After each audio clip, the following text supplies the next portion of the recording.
Muy buena familia, bienvenidos un día más. Hoy vamos a hablar de micrófonos.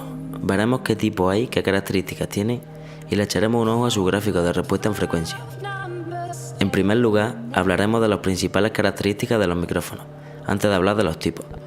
La sensibilidad es la especificación técnica que refleja la eficiencia del micrófono en cuestión. La sensibilidad es el voltaje que proporciona el micrófono a su salida, en función de la presión acústica que incide en su membrana. Las condiciones para proporcionar la sensibilidad de un micrófono son la frecuencia de la señal, la distancia entre el micrófono y la fuente sonora y el ángulo de incidencia de la señal acústica. Después veremos algunas gráficas. Respuesta en frecuencia. Esta característica es de la más importante, ya que representa la fidelidad del micrófono. La respuesta en frecuencia es la sensibilidad que tiene el micrófono en función de la frecuencia de la señal acústica. Es una de las características a tener en cuenta, ya que si la fuente de sonido que vamos a grabar es un bajo, no vamos a escoger un micrófono que tenga una mala respuesta en frecuencia grave.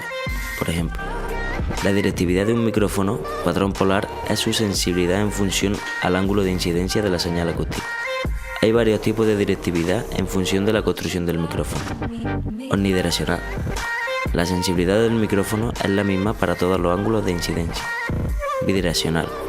Misma sensibilidad por el ángulo 0 grados y 180 grados. Frente y dorso de la membrana. Cardioide. Combinación entre omnidireccional y bidireccional. Recibe este nombre por la forma de corazón de su representación gráfica. A grosso modo, podemos decir que capta por delante pero no por detrás. Supercardioide. Combinación entre omnidireccional y bidireccional, a diferentes proporciones. Cuanto más cardioide sea un micrófono, más directivo es y menor a su ángulo de captación. Hipercardioide. Es lo más direccional que puede ser un micrófono. El ángulo de captación de un micrófono hipercardioide es más pequeño que el de un micrófono con cualquier otro tipo de directividad. Impedancia de salida. Circuito equivalente. Al conectar un micrófono a tu tarjeta de sonido, este pasa a ser un componente más de su circuito eléctrico. La impedancia es la resistencia del micrófono frente al circuito eléctrico de la tarjeta. Ruido equivalente. Nivel mínimo a partir del cual empieza a trabajar el micrófono. El ruido equivalente es el ruido de fondo que genera el micrófono a su salida cuando no hay señal útil. Nivel SPL máximo. Nivel máximo de presión acústica que soporta el micrófono a partir del cual crea distorsión. Margen dinámico.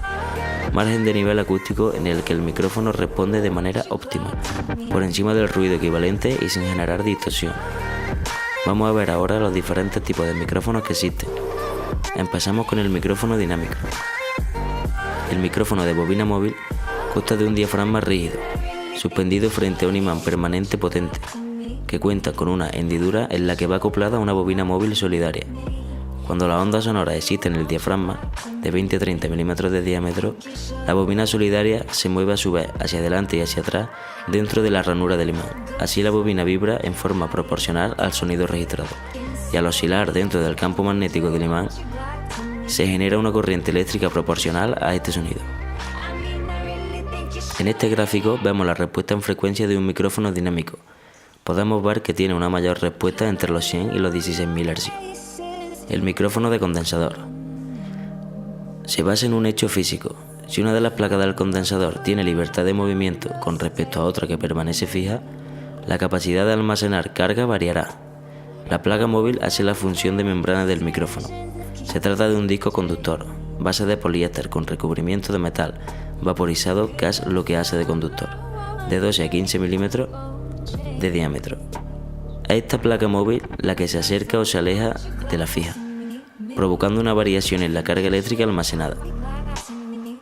Dicha variación de carga produce una variación de tensión que da lugar a la señal de micrófono, pues se pone una resistencia en serie con la fuente fondo. Las placas del condensador necesitan de un potencial para poder funcionar y hacer depender la tensión de la carga.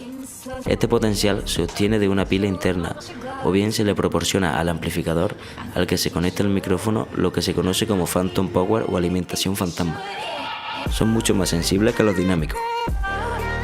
El micrófono de cinta es un tipo de micrófono electrodinámico de gradiente de presión. Por eso, en cuanto a su directividad, los micros de cinta por lo general son bidireccionales. aunque existen algunos modelos unidireccionales. La membrana del micrófono de cinta es una cinta corrugada, tira larga y fina de metal conductor plegada en zigzag que está tensada por dos abrazaderas. Los polos de un potente imán permanente inducen el magnetismo en la cinta cuando la presión ejercida por las ondas sonoras hacen que la membrana vibre.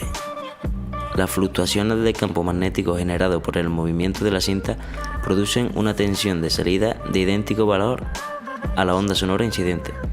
La flexibilidad de la cinta proporciona una frecuencia de resonancia situada en la banda de las bajas frecuencias, generalmente en torno a los 40 Hz.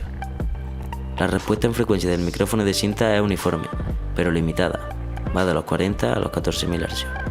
Esto ha sido todo, amigos, nos vemos en el siguiente vídeo.